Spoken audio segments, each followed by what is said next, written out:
Bismillahirrahmanirrahim. Wa takbiru taharrumin makrunan bihi an-niyat. Yang kedua dari rukun sholat itu takbiru taharrumin, takbiratul ihram. Takbir dalam sholat itu ada dua, ada namanya takbiratul ihram, ada namanya takbir intikal.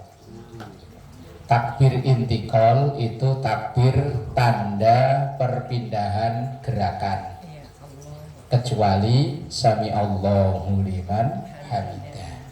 Nah, takbir itu namanya takbir intikal. Nah, yang termasuk rukun sholat itu takbiratul ihram. Kalau takbir intikal itu hukumnya sunnah.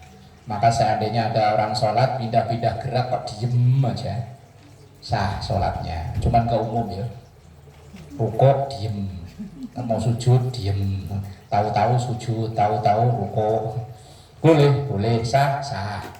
Tapi kalau takbiratul ihram wajib hukumnya, karena ini termasuk rukun. Kenapa disebut takbiratul ihram? Takbiratul ihram artinya takbir yang mengharamkan sesuatu halal. Kalau sudah takbiratul ihram berubah menjadi haram. Teh manis halal ya? Halal. Tapi kalau udah takbiratul ihram haram, maka Allah ngobrol halal. Tapi kalau udah takbiratul ihram ada yang datang, siapa lu, dari mana? Haram. Namanya takbiratul ihram, takbir yang mengharamkan sesuatu yang asalnya halal berubah menjadi haram. Makanya takbiratul ihram. Sama kayak pakaian ihram, itu pakaian yang dipakai menandakan nanti ada beberapa yang asalnya halal berubah menjadi haram. Makanya namanya pakaian ihram, pakaian yang mengharamkan. Pakai minyak wangi halal, tapi kalau udah pakai ihram nggak boleh. Maka namanya pakaian ihram. Nanti kalau sudah tahallul artinya penghalalan, maka kembali halal. Kalau dalam sholat, kalau sudah salam, kalau udah salam mah bebas, assalamualaikum, mau langsung loncat kayang-kayang ya boleh, mau langsung main HP ya boleh. Lah kalau orang seberang sono, kalau habis salam kok salaman, diomeli, katanya bid'ah, orang sono bukan orang sini. Kalau orang sini mah terserah, wong udah salam itu bebas. Mau langsung pulang kek, mau langsung rebahan kek, terserah, wong sudah salam. Wa takbiri taharrumin, yang kedua rukun sholat itu takbiratul ihram makrunan bihi, yang disertakan an-niyatu, niat. Maka niat dalam hati itu pas ketika mulut mengucap Allahu Akbar. Artinya ada niat, saya niat sholat duhur, yang wajib cuma itu. Seandainya menambahkan 4 rakaat menghadap kiblat makmum karena Allah Ta'ala, itu kayak bahasan kemarin kan. Yang wajib itu cuma menjelaskan sholat apa yang dilakukan itu. Allah, mulutnya ngucap itu, artinya saya niat sholat subuh, dah sah. Lah kalau niatnya duluan, kalau ini kan aturannya makrunan bihi an-niyatu. Niat itu dibarengi ketika takbiratul ihram. Sementara dulu kita diajarin sholli fardhu dhuhri arba'a raka'atin mustaqbilal qiblati adaan lillahi ta'ala Allahu akbar. Berarti niatnya dulu baru takbir ya. Padahal ini perintahnya takbir itu bareng dengan niat. Kalau itu yang niat dulu itu gimana? Kalau saya diajarin iya, cuman dulu pokoknya dalam pasolatan apa itu kan baca niat dulu kan. Setelah lillahi ta'ala baru Allahu Akbar. Lah itu gimana?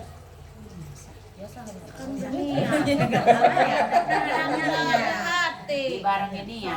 Iya. Itu bacaan niat bukan niat. Kan kemarin udah dikasih tahu ada bacaan niat, ada niat. Kalau bacaan niat mau dibaca kapan aja ya boleh. Maka yang diajarkan guru-guru kita itu dari kecil itu bacaan niat. Kalau niat itu cukup di hati, mengucapnya itu bacaan. Lah niat itu dibarengkan dengan membaca takbiratul ihram. Wa ta'ayyanu dan menjelaskan takbiratul ihram itu Allahu Akbar. Takbir ya. Iya.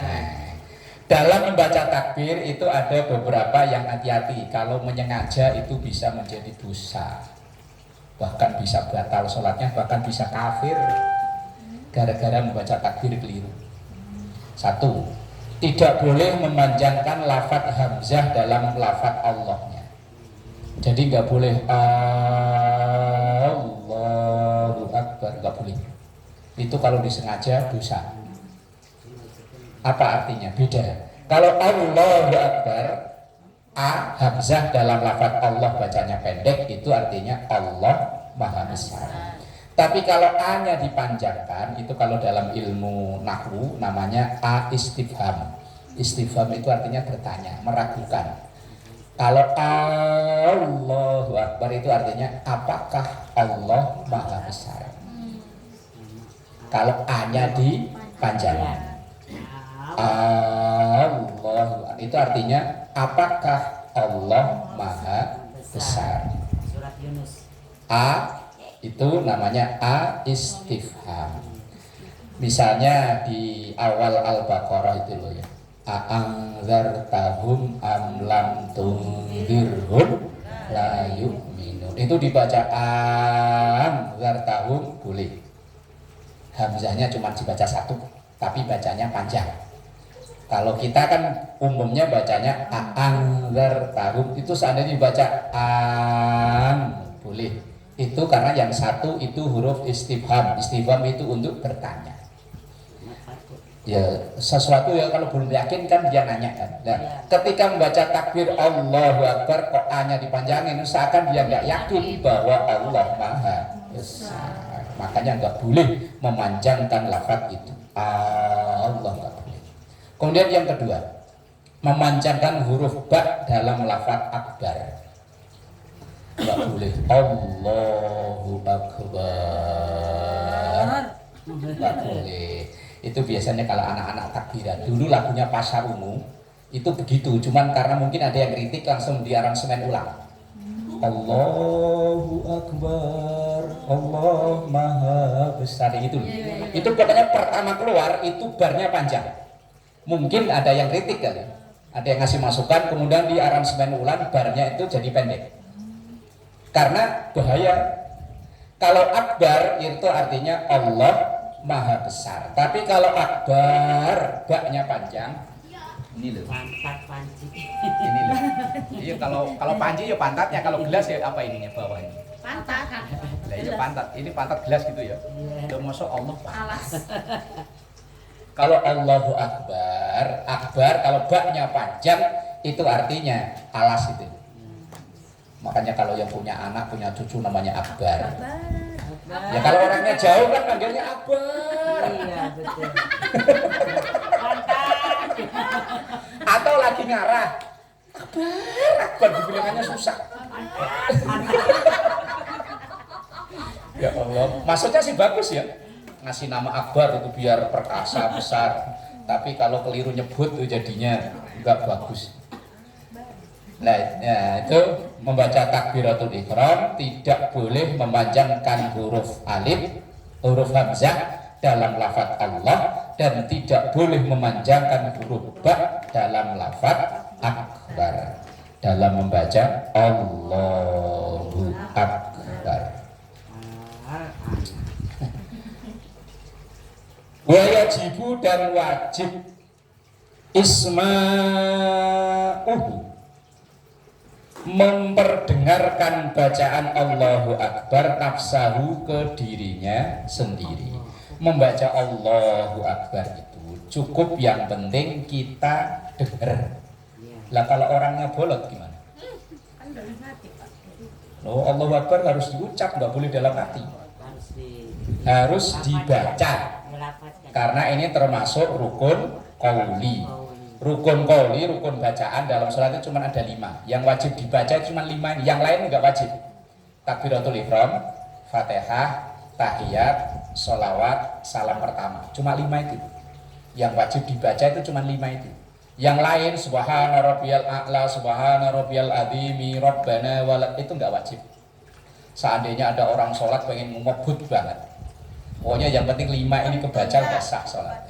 Di kampung iya kalau terawih. Iya, yang penting pokoknya takbiratul ihram, Fatihah, tahiyat, sholawat, sama salam yang pertama ini wajib dibaca. Yang namanya membaca itu harus ada suara keluar. Kalau cuman ya bukan baca namanya, batin. Sir. Ya, sir dibaca sir. Pokoknya yang penting kalau kita sholat sendirian itu kedenger di kuping kita. Lah kalau cuman ya bukan baca namanya, itu ya apa namanya, kalau orang berdoa mengheningkan cipta mulai selesai. Kalau namanya membaca itu harus ada suara terdengar, ada gerak bibir. Itu namanya membaca. Makanya baca Quran itu kalau dibatin belum membaca namanya. Ya, jam-jaman namanya. Makanya dibaca itu ada suara terdengar oleh kuping kita sendiri minimal. Itu kalau sholat sendirian. Dan kalau imam ya harus terdengar oleh makmum.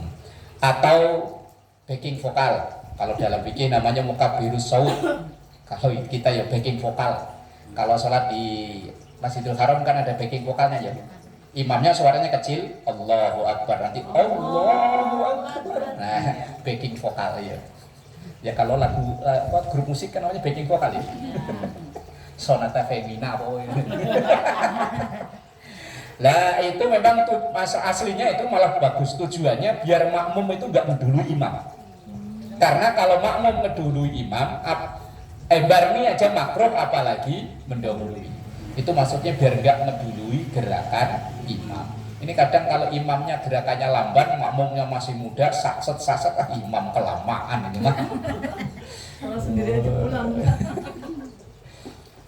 Wa yajibu isma'uhu nafsahu, wajib, makanya hukumnya wajib terdengar bacaannya itu oleh dirinya sendiri. Kasairi ruknin qauliyin, seperti rukun-rukun qauli yang lain. Tadi itu Fatihah. Makanya Fatihah itu wajib dibaca, kalau dibatin nggak sah.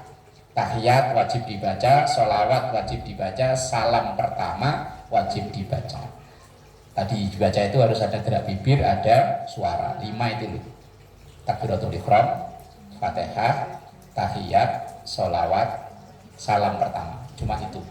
Yang lain enggak. Makanya tahiyat itu wajib ada suara terdengar, at-tahiyatul mubarakatus. Nah kalau cuma diem tahu-tahu tidur,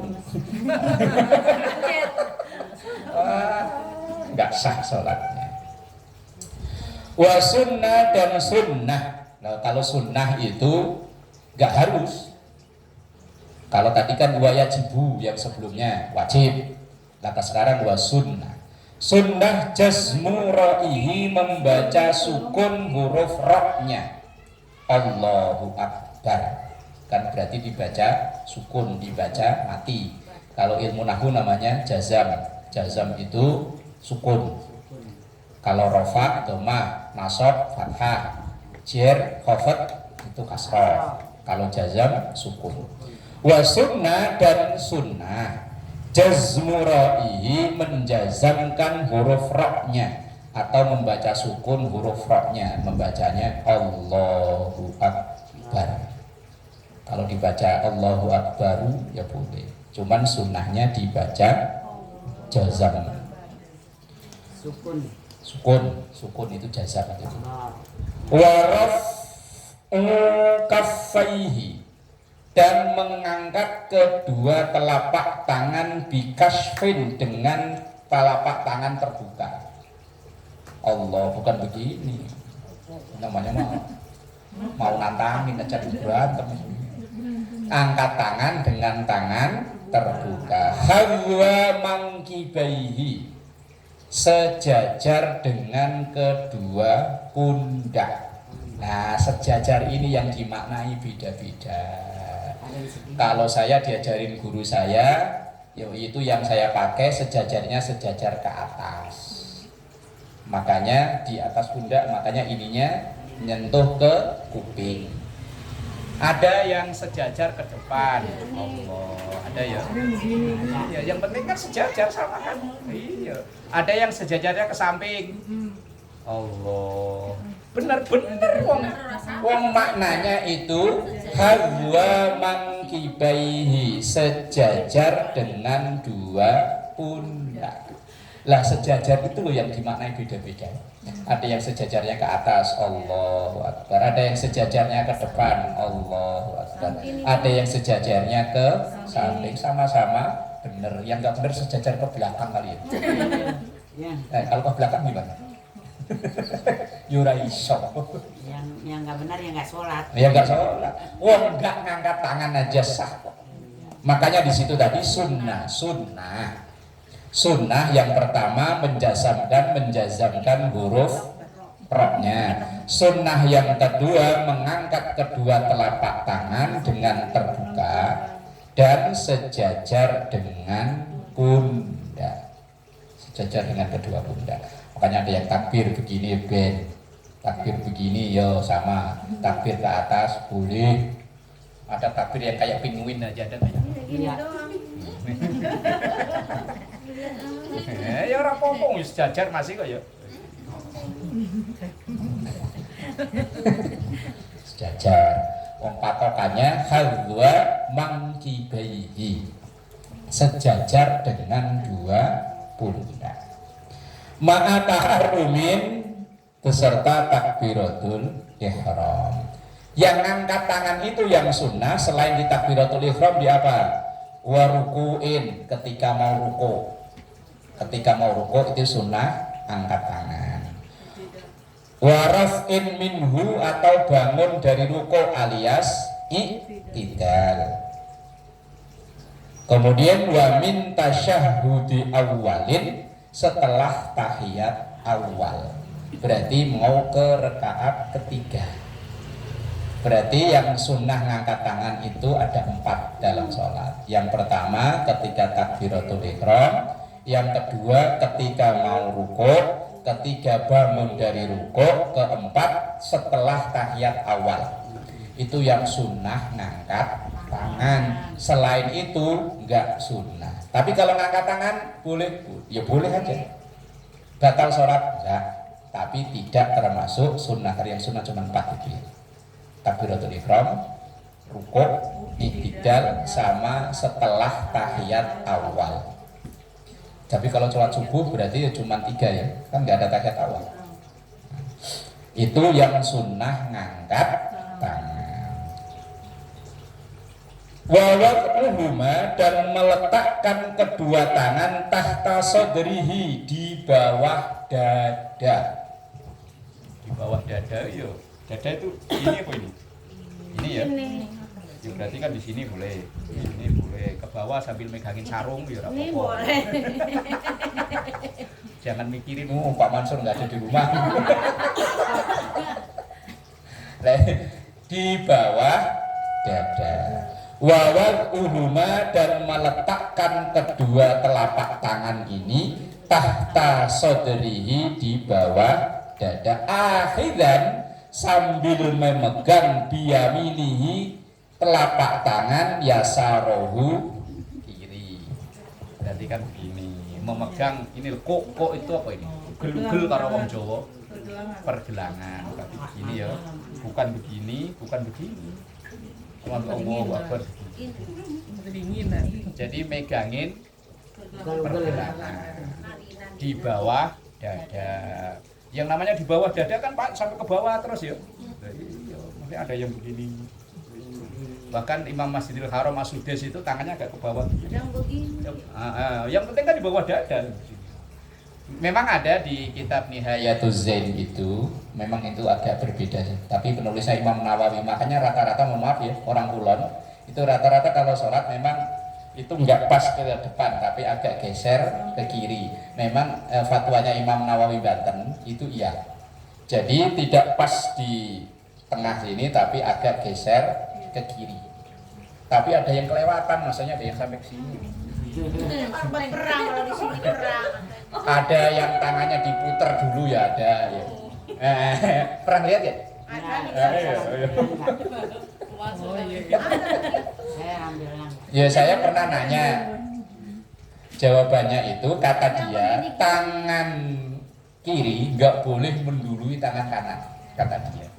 Makanya yang turun itu Allahu Akbar kanan dulu. Tapi karena ini nanti tugasnya megang langsung begini. Oh, maksudnya dia begitu, cuman tidak sampai begini. Karena dia kanannya dulu tuh.